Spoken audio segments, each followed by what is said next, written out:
Opposition parties in South Korea have begun impeachment proceedings against President Yoon Suk Yeol after his short-lived declaration of martial law. Yoon was forced to reverse the order after lawmakers swiftly voted to block it. The debacle has triggered mass protests demanding the president's resignation. A bill of impeachment for South Korea's president. Opposition parties accuse Yoon Suk Yeol of trying to stage an insurrection. They say his declaration of martial law on Tuesday is a criminal act. Yoon Suk Yeol has done something crazy that violates the Constitution. He basically committed a coup d'etat. Impeachment is not a choice anymore. It's a must. Citizens and opposition lawmakers gathered outside Parliament demanding his resignation. They warn he will go to great lengths to stay in power. There is a high possibility of him endangering people's lives by provoking North Korea, causing chaos near the military demarcation line, and in the end causing an armed clash. The crisis erupted late Tuesday when the president suddenly announced he was imposing martial law, citing threats from North Korea and anti-state forces. Armed troops swooped into the capital, Seoul.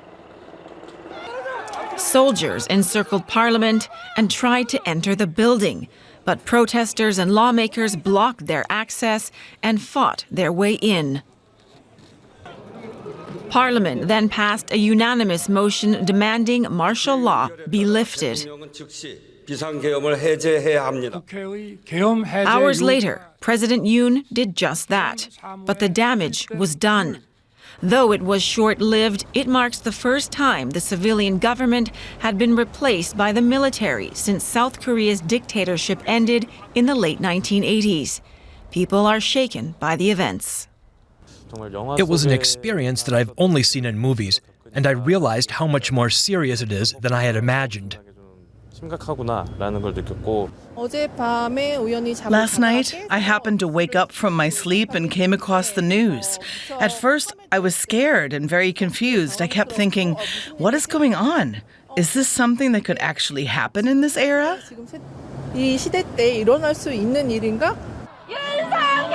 Critics accuse the president of attempting to tighten his grip on power as he struggles to push through his agenda in the opposition-led parliament.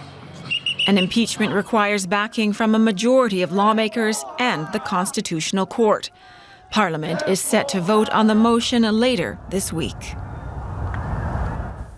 Let's bring in Jenny Town in Seoul. She's a security expert and director of the Korea program at the Stimson Center. Welcome to DW. So how likely is it that lawmakers manage to impeach President Yoon? It should be pretty easy. And I think there was a lot of support for this, especially right in the immediate aftermath when it was playing out. But recently, the ruling party lawmakers have said that they will oppose the impeachment proceedings.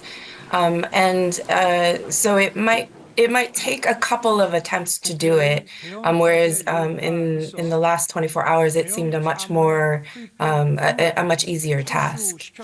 Is Yoon acting on his own here? Is he acting erratically, or does he have support within the government? He has a very close group of advisors that he keeps very close to him. He does not have very wide support throughout the ruling party itself, much less bipartisan allies within the government. It's very polarized politics right now. But there's lots of talk of the influence that especially the defense minister has had on his thinking, and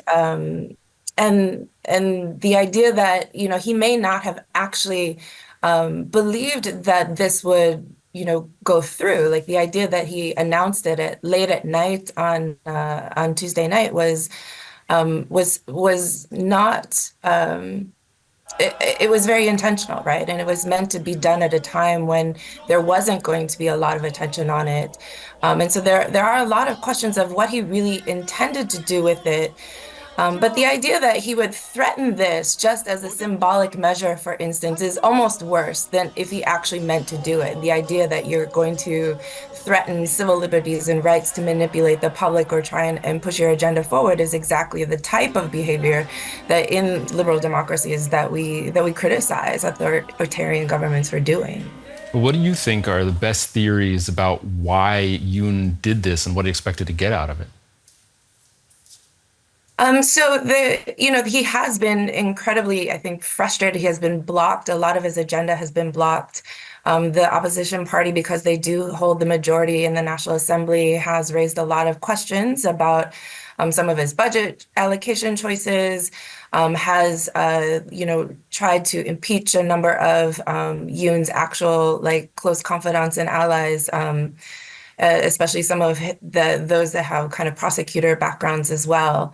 What he cited, for instance, in the actual rationale for why he was imposing martial law was that, this type of opposition and this intensity of opposition was because the Liberal Party was a pro-North faction and that North Korea was really a part of this. But if you read through the actual complaints that he had, it was not about North Korea. It was really about just frustrations in being able to get his agenda passed. Okay. Thanks for joining us at DW. That was Korea expert Jenny Town in Seoul. Great. Thank you.